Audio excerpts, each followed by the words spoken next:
Okay, so we're doing grammar for citizenship. So first I want to talk a little bit about our students here at Literacy Pittsburgh that are citizenship students.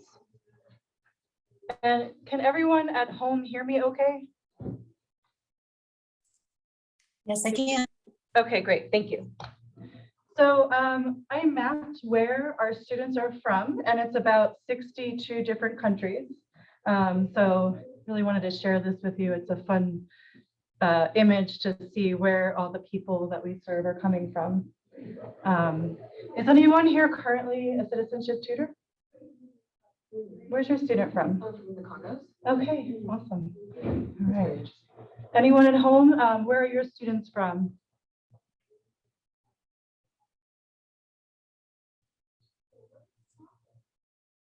Actually, I'm just a beginning tutor, so I haven't been assigned students yet, but I expect that some will be from Brazil, speaking Portuguese.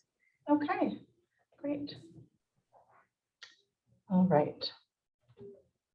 And this program here, which started in July, we have had 53 of our students become a citizen. This is up from last program year where it was about 30. So we're really happy about this.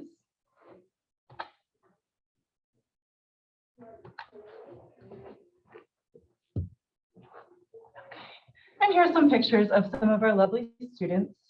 We have Oleg, he's from Israel, and Kalpana is from Nepal, and Adelia is from Colombia. Some of the students. Okay, so a little bit of overview of the test and the interview. So the citizenship test has 4 parts: speaking and listening, civics, reading, and writing. So the speaking and listening test is a verbal test, and it's when the officer is asking the applicant questions about their application. Their application is called the N400. And it can include anything from their personal information, like where they're from, their home address, whether they're married, if they have children, the information about their children. And then there's a whole section of yes, no questions that are pretty difficult for a lot of students. Or have you ever been in a communist party? Have you ever been a habitual drunkard? Have you ever procured someone for prostitution? So these are just a little sampling of some of the questions. Have you ever been a member of a gang? So this part is a little challenging. We're going to talk a little bit about the grammar themes in the speaking and listening test. Civics has 100 possible questions. The officer asks the applicant 10 questions. If they ask 6 correctly, they pass. That's the old test. That's the 2008 test. The 2020 test? We're back to the 2008. Yeah, well, there's no 2020 test any longer. So Wait, when was this? Like 2021. as soon as Biden took office, they reverted back to the 2008 version of the test. Yep. And so no student should be studying for the 2020 version of the test. Okay. There was a short window where if somebody applied at a certain time, they had the choice. Okay. So But- if they apply now, they're taking the 2008, test. yes. I wrote that down. Yeah. Okay, thank you. Yeah. And there's a reading test and a writing test. The reading test, the applicant has to read a question out loud. There's a limited pool of words that could be used, but it could be something like, who was the first president? Who was Abraham Lincoln? How many senators do we have? So they're fairly simple questions. Although that can be a challenge for some of our students. Some of our students may not have had formal schooling, or they may have had interrupted education. And the writing test is when the officer says a sentence out loud. And you got it? Okay, great. And when they say the sentence out loud, the applicant has to write the sentence. And it's usually an answer to the question that was on the reading test. So it could be Washington was the first president, or we have 100 senators, something like this. Okay. Any questions about the actual test? What's on the test? Okay. And if you are at home on Zoom, feel free to put questions in the chat or comments. Okay, so let's talk a little bit about the grammar themes in citizenship. So the first question, does the USCIS test grammar? No, but understanding grammar structures can help students comprehend and respond appropriately. So if they understand that we're talking about past tense, they can understand that we're talking about the first president was, okay? If they understand present perfect, they know that the have you ever question is asking about something that's happened anytime in their entire life. Okay? So I don't know why this is automatically forwarding, but here we go. Some grammar structures: verb tenses, present, past, and present perfect are the three main verb tenses. Commands: raise your right hand, they do an oath. Remain standing. Name one branch of government. There are 4 amendments to the Constitution about who can vote. Describe one of them. So commands, or sometimes people call them imperatives, are on there as well. And time structures: ever or never. Have you ever been a habitual drunkard? No, never. Okay. Have you ever been a member of a gang? No, I've never been a member of a gang. How long? How long have you lived at your current address? Okay. And then that can get into for and since. I've lived there for 4 years, or I've lived there since 2014. How many times? So sometimes students might get confused between how long and how many times. How many times have you been married? If they answer 20, they probably are thinking about how long. Yeah.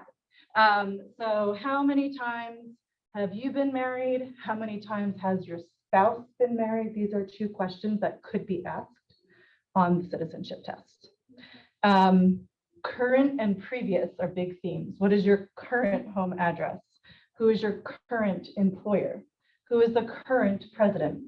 What was your previous address? Okay. And when? When did you come to the United States? Okay. And the when question could be asked in several ways. It could be what date? Okay. It could be when were you born, or what is your date of birth? And then question words: who, what, where, when, why, how many. Let me get this out of here. There we go. Did, does, are, were. Okay.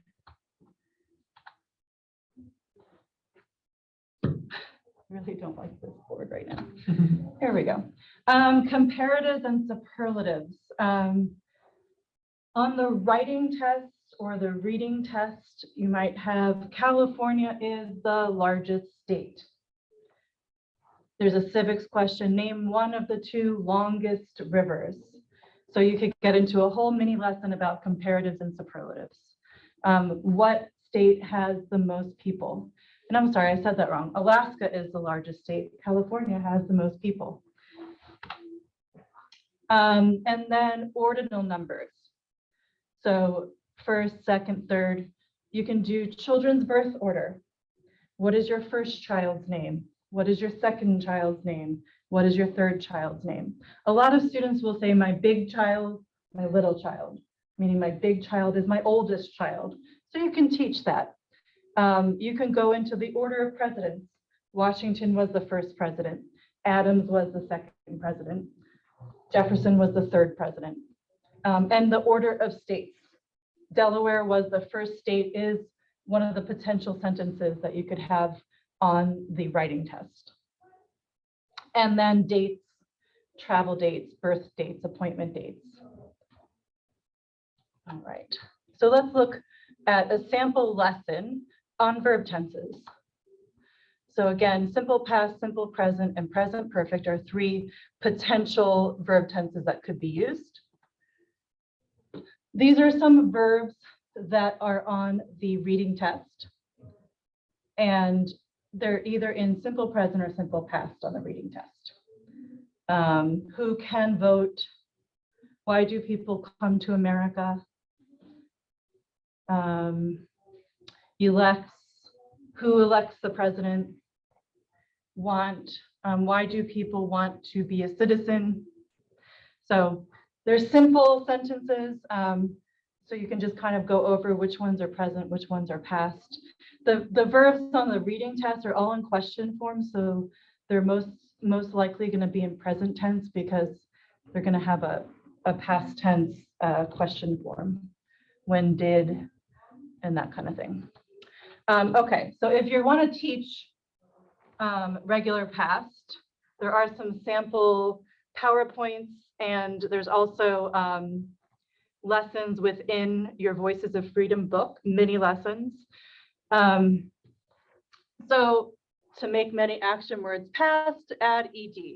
And notice here I say action words instead of verbs. Sometimes the grammar words that we use and we learned in school are not familiar to people.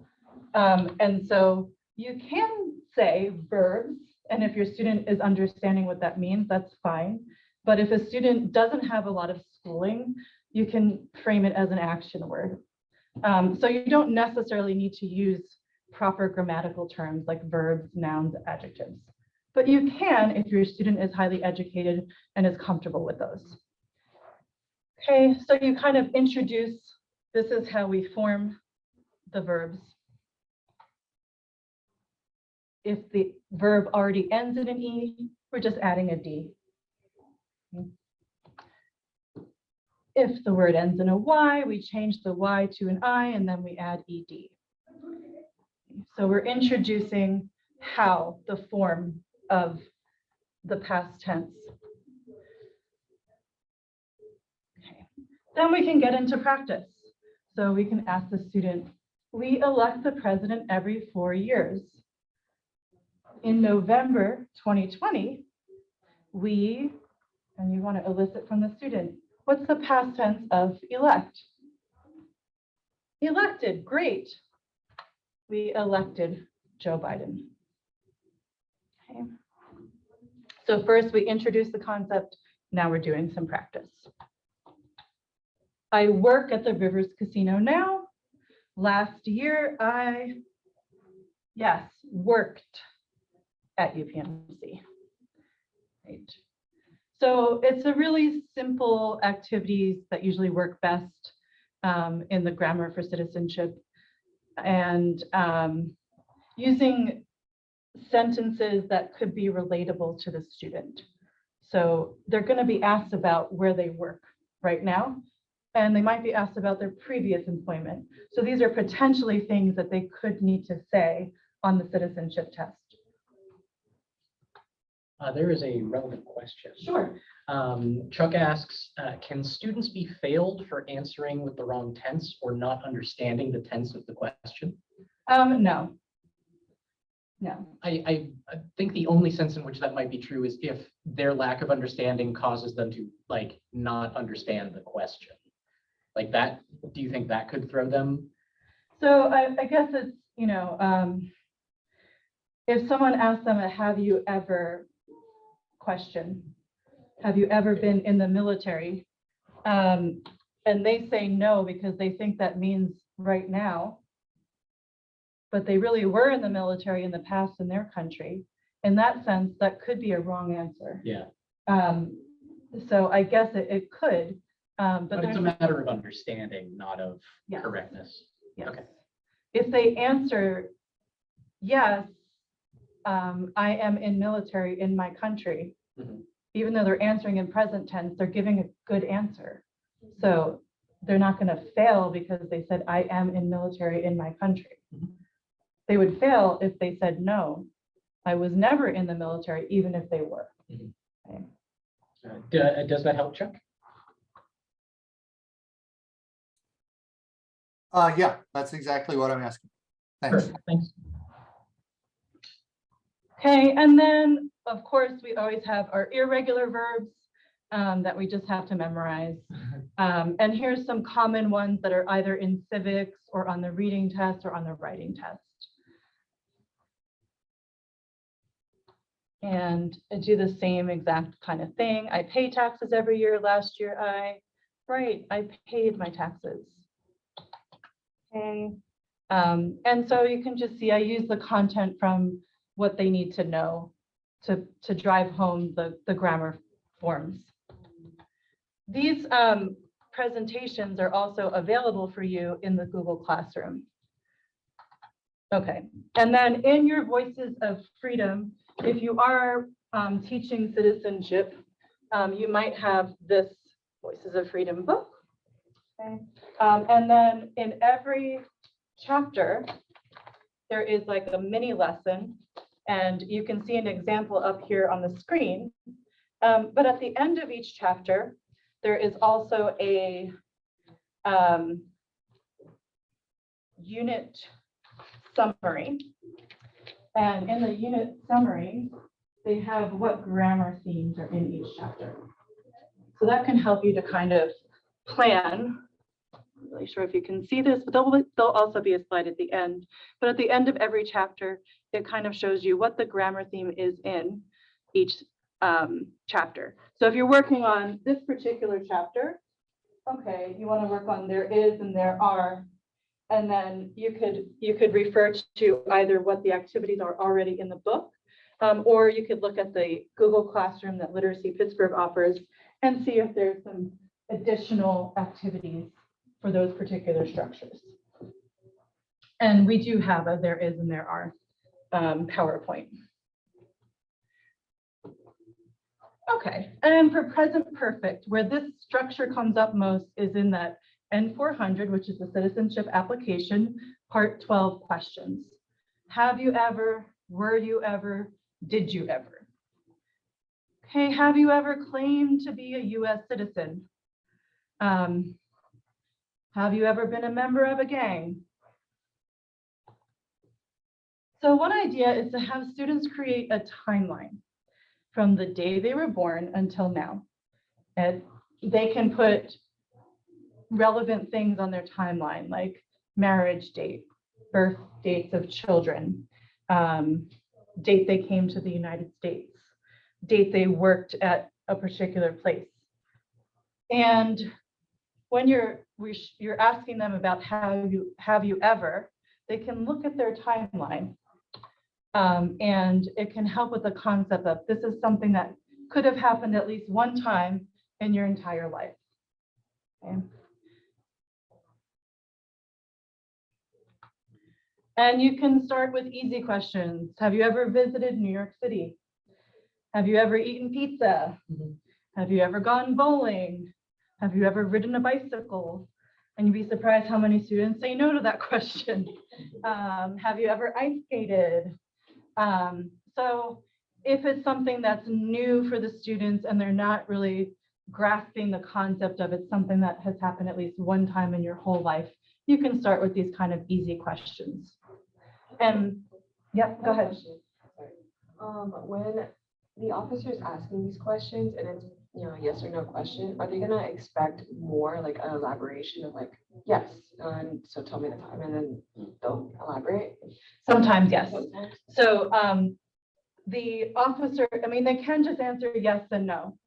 Some officers, how do I word this in a nice manner? Some of the officers assume bad intent. So some of the officers will assume that they're just memorizing and want to hear more and use that to say that their English isn't very good. Not all the officers do this, but the best way that you can prepare students to answer these questions is to give an answer that shows that they understand the question. So if the question was, have you ever claimed to be a US citizen? No, I've never said I was a US citizen. I'm a green card holder. Okay. That might be hard for some students to do. Or just, they could just say, no, never. Okay. And then some officers might then say, well, what is claimed? What do I mean by that? They have to answer. So how would you answer that question? What is claimed? It's hard. It's hard, right? Yeah. Yeah. So what is claimed? Yeah. I said I was a citizen, but it wasn't true. Right? I lied. about being a citizen? That's what they're really asking here. Some students look at this particular question and they think it means applying.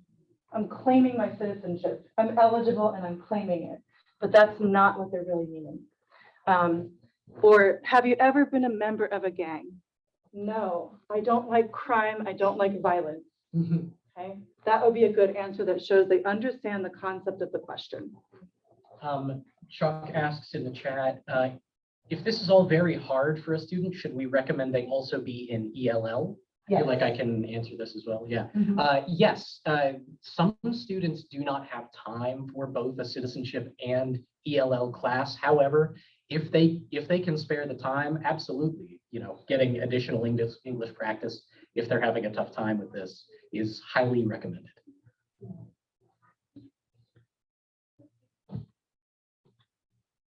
And then you're going to reiterate the meaning that have you ever means now or any time in your past, when you were a child, when you lived in your country, when you lived in the United States. It could be any of those times. They're not just asking about in the United States.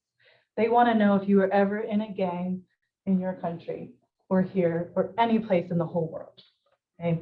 They want to know if you were in a communist party anywhere in the world at any time in your life. What happens if you answered yes to that? So that could make someone ineligible to become a citizen. But that's kind of if any of your students have yes answers to some of these questions, refer them to legal services and we can do that. There's a lot of nuance with that and it's not something that's our job to we can't help them with how to answer and what to say. Once they've consulted and they know what they're going to answer, we can help them with wording it. Okay, but we can't tell them you should say this or you should say that. Yeah. I was unsure when teaching my student or showing my student the N400, should I pretend like I'm the officer asking these questions and I guess not tell them how to say it or not tell them what to say, but do I guess tell them how to say it? Yes, exactly. That's a great strategy, is to do a pretend video. That's what I do with students. I'm Officer Nicole. I'm here with you today, and I'm going to be doing your interview. And they should know what their answers are, right? There's a little gray area here. You're also teaching the meaning of some of these words, like what is a totalitarian government? So, I usually say, hey, it's a government with a dictator. They want to know if you were part of that government, if you were employed by that government, that kind of thing. Most of the time, the answer is no to almost all of these questions. But if you do have someone that was born in the Soviet Union, they may have been a part of the Communist Party. Or if you do have a student that's from China, they may have been a part of a Communist Party out of obligation. So sometimes they might answer yes. We're going to want to refer those people for legal services, but we can help them with how to word it. Yes, in my country, everybody was required to be in the Communist Party. I was in the party from this age to this age. I didn't really participate. It was just a formality. So I have had that happen before. You may have had a student that has been arrested for something. Same thing, we want to refer them for legal services so they know how much they have to divulge. We can't help them with exactly what to divulge, but we can help them word it once they know what they're saying. Students have to have documentation for all of these different things. So they can answer, yes, I have, no, I haven't, no, never, yes, no, or give a longer answer.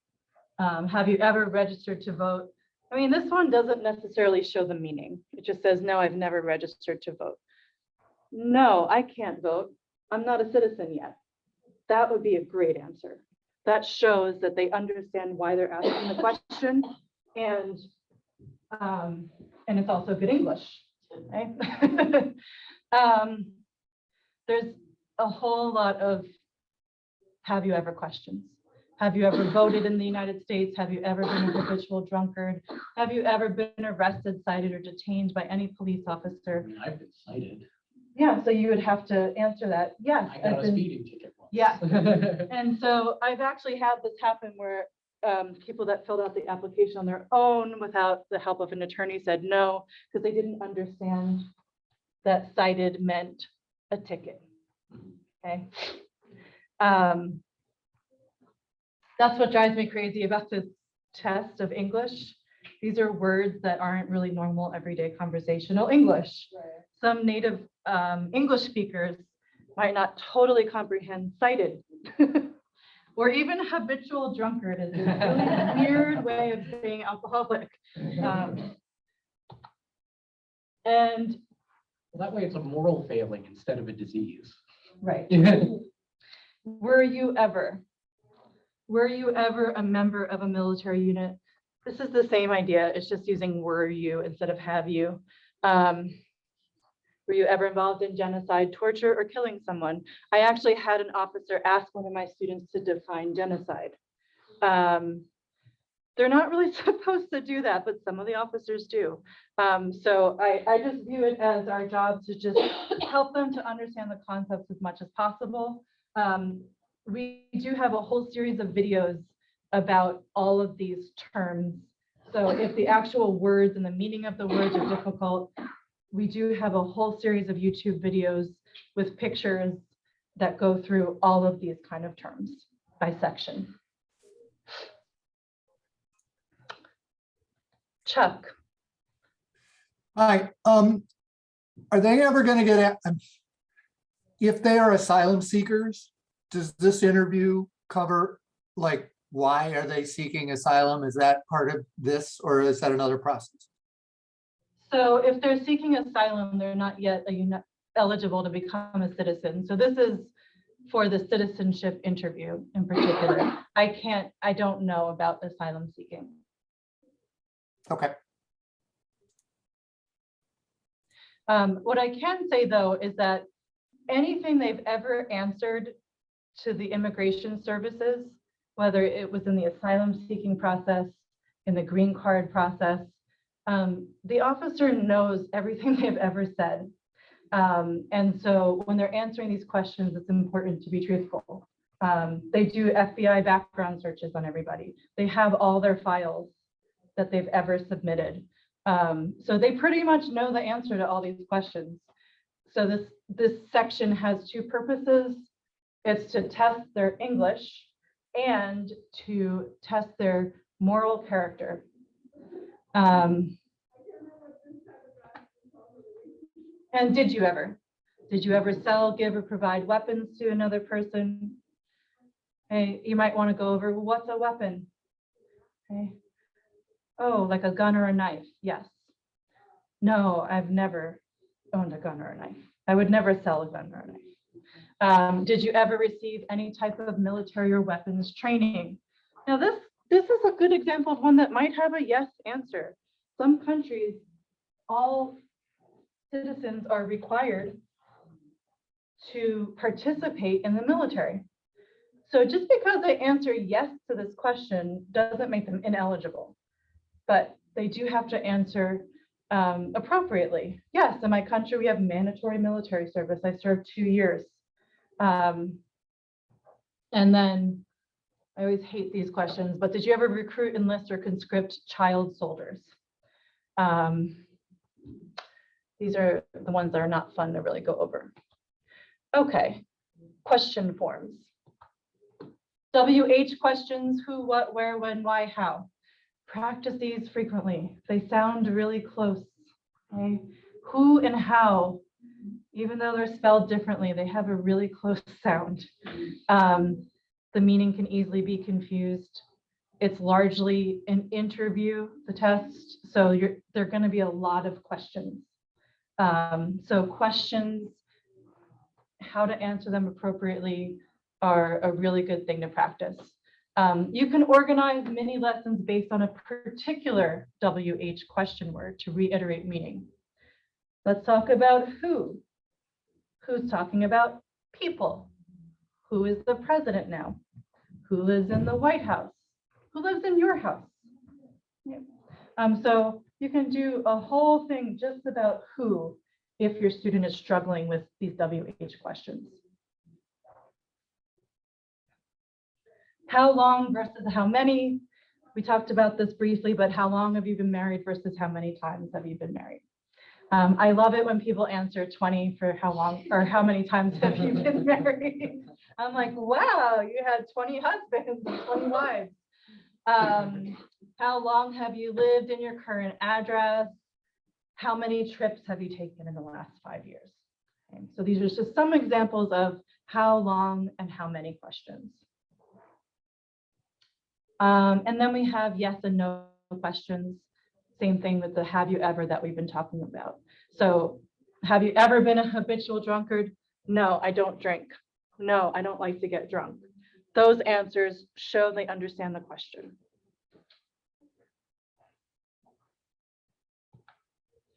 Some other grammar themes. Plural nouns.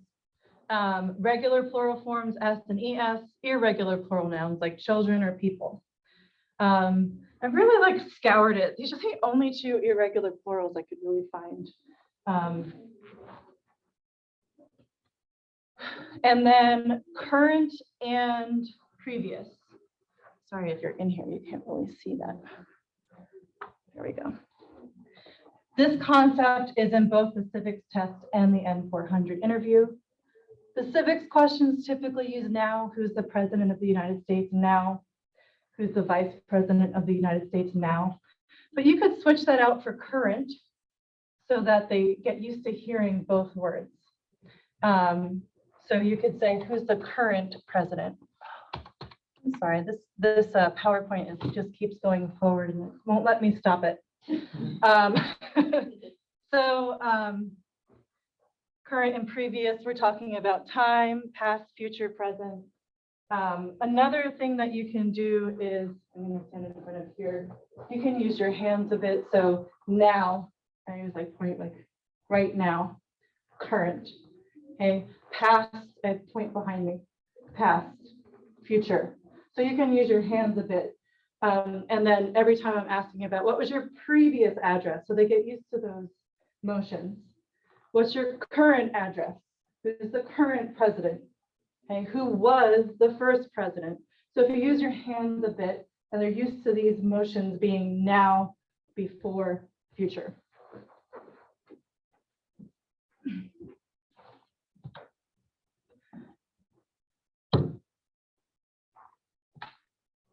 Okay.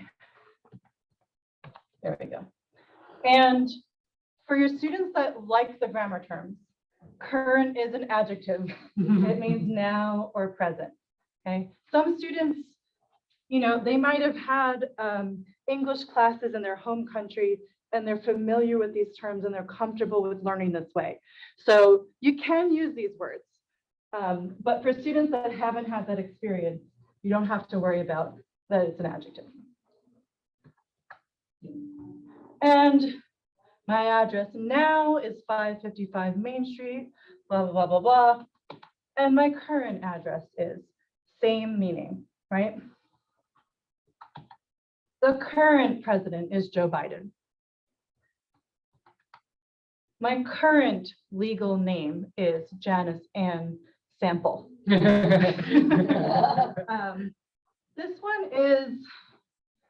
This is actually a question. What is your current legal name? It can be a little confusing, but sometimes on people's green cards, mistakes are made. And so the name on their green card might not be the name that they grew up using. So their current legal name is the one that's on their green card. Or for people that get married and change their name with marriage, their current name is the one that they're currently using, their married name. Not all cultures change names when they get married.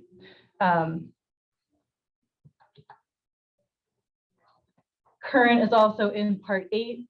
Who is your current employer? Okay, where do you work now? Who's your current employer? Use the finger pointing down. What is your current job? What is your job now?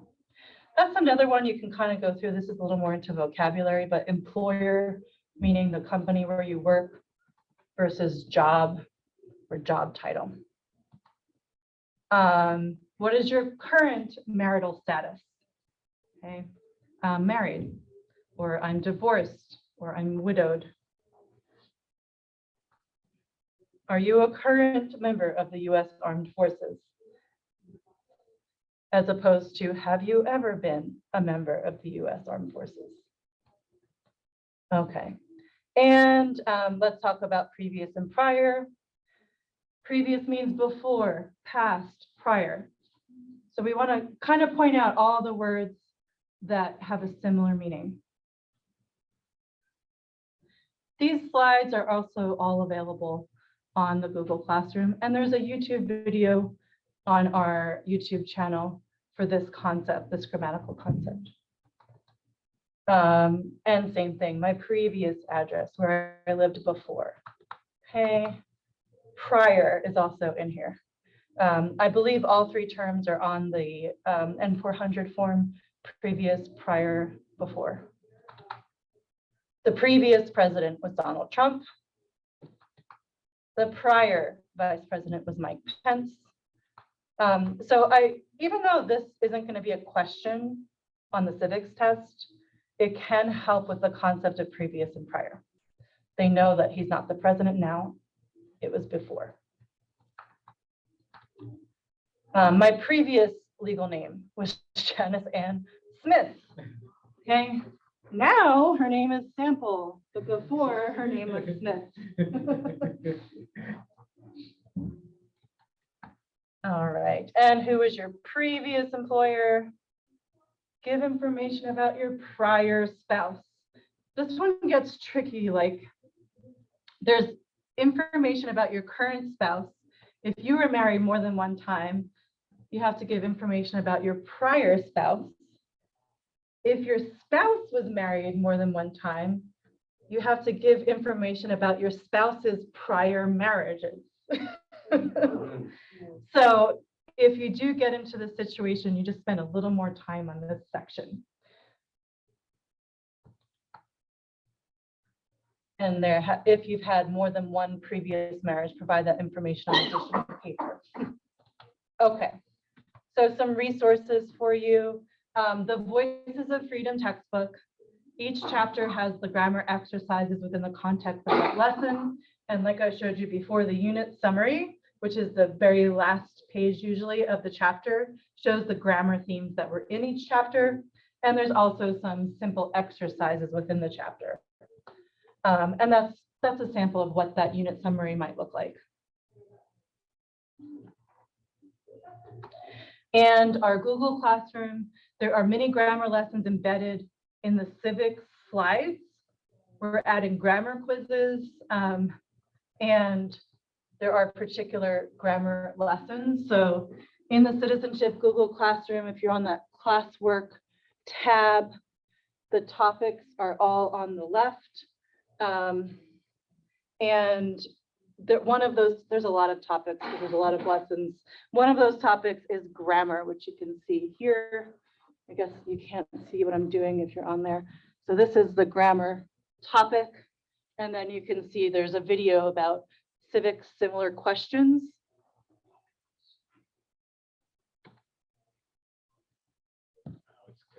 It's because it's on.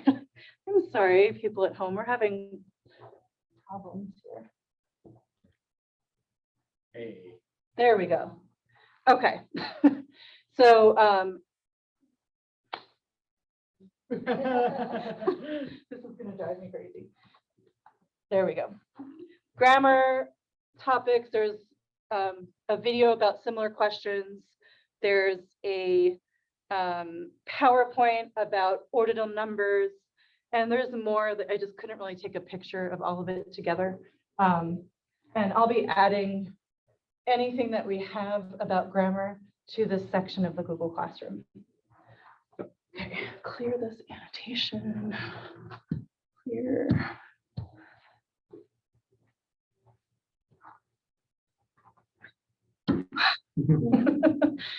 We're also adding Grammar for Citizenship videos to our YouTube channel. Those are also linked in the Google Classroom. We have a N400 grammar, current, previous, and prior, and the similar questions: what does, what did, and why. The USCIS website does have some resources for educational programs. And if you go to uscis.gov/citizenship, they call that section the Citizenship Resource Center. So the best place to click would be resources for educational programs. And once you click on that, they have additional resources. So the purple one here, prepare students for the interview and test, is what you want to click on. I'm also going to provide you these links. Once you get on the website, though, it can be a little confusing. So this is what you might see there. And if you click on one of those interview and speaking test resources, they have lessons based on sections of the N400. If you click on civics test resources, they have lessons based on the civics test. Same with reading and writing. Okay. Any questions so far?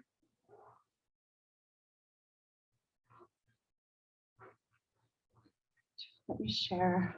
Just as a heads up, I think we're at 15 minutes left. Okay.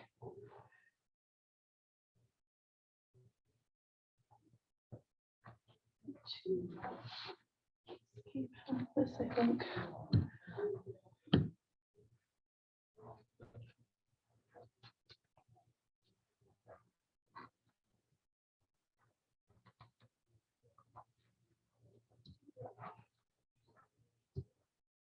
I'm sorry. I downloaded a thing here, Vince, and I can't find it. Downloads.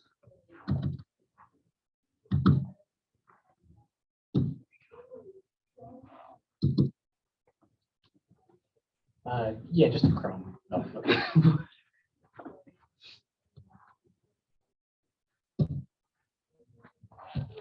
Okay, and I can email this out later, but there's links on here for the map, the citizen student map, our Google Classroom.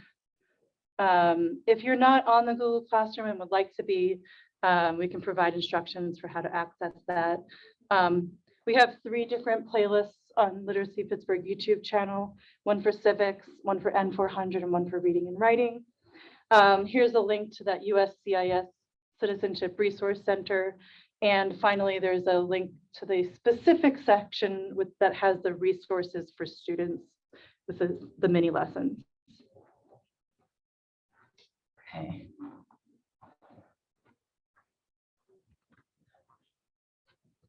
All right, so I'm going to open it up for any questions that you might have. Otherwise, I think we might be finishing a little early today.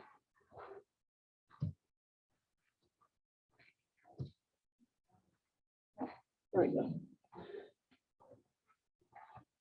To clarify, so if they apply for the citizenship, let's say today, so they're taking the 2008 test, correct? Mhm. Okay. Yep. Okay. Yeah, we just confirmed that it's the 2008 test for the listeners at home. Yes, so as of April of 2021, there was no more 2020 tests. Okay. Yes. Yeah. I think it was like April 20th or 21st of 2021 was the last day anyone took that test. Okay. Yeah. No, because Just for my information, what's the difference? What was the difference? there's a lot. It was like- The civics questions, there were many more questions. It was 128 questions. Okay. And they were going to ask them 20 questions rather than 10, and they had to answer 12 questions correctly. Okay. And the questions were harder. Yeah. Yeah, they're difficult. Because my mom, she like took the citizenship test, and she took the 2008 one, and oh my, there's compared to the 2021, it's so much easier. Yeah. Mhm. Yeah. Yeah. So yeah, we were all relieved when they took it away. All right. All right. Well, thanks so much for joining. I guess you have a little more break time than you might have before, So we do have closing remarks. Yeah. And was it 12:05, I believe? Yeah. Chuck, you have a question. Yeah, I'm sorry to come up with this at the last minute. no. I've known immigrants who've lived in several countries since their home country, right? They went to school in another country, or they were, or again, they were like a asylum seeker and they've moved around. So what's the likely way that they would refer to these sort of in-between countries in the interview?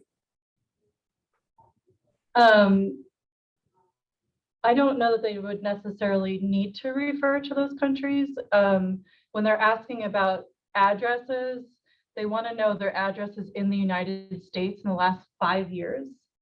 The only time I could really conceivably think that they might be talking about those countries would be if they were answering yes to any of those questions, like they did military service in one of those countries.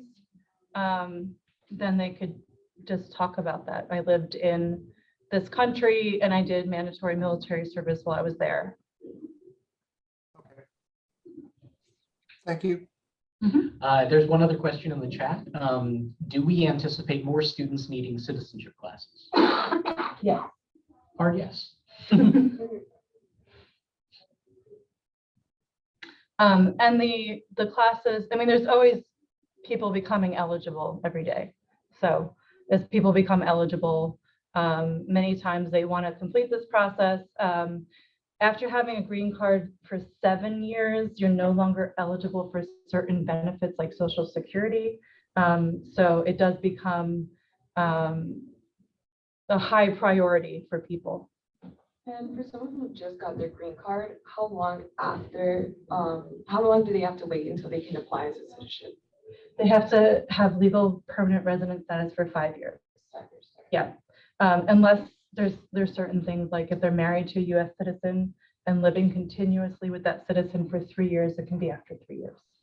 Yeah.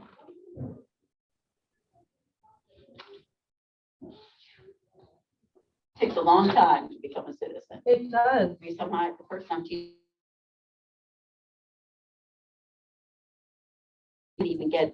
can't even open a checking account. You can't get a Social Security number. Yeah. It took my mom 18 years to get her How many? citizen. 18. 18 years. 18 years. Long. We live Yeah. in such an instantaneous culture. It's like you think, Yeah, right. Yeah. Yeah.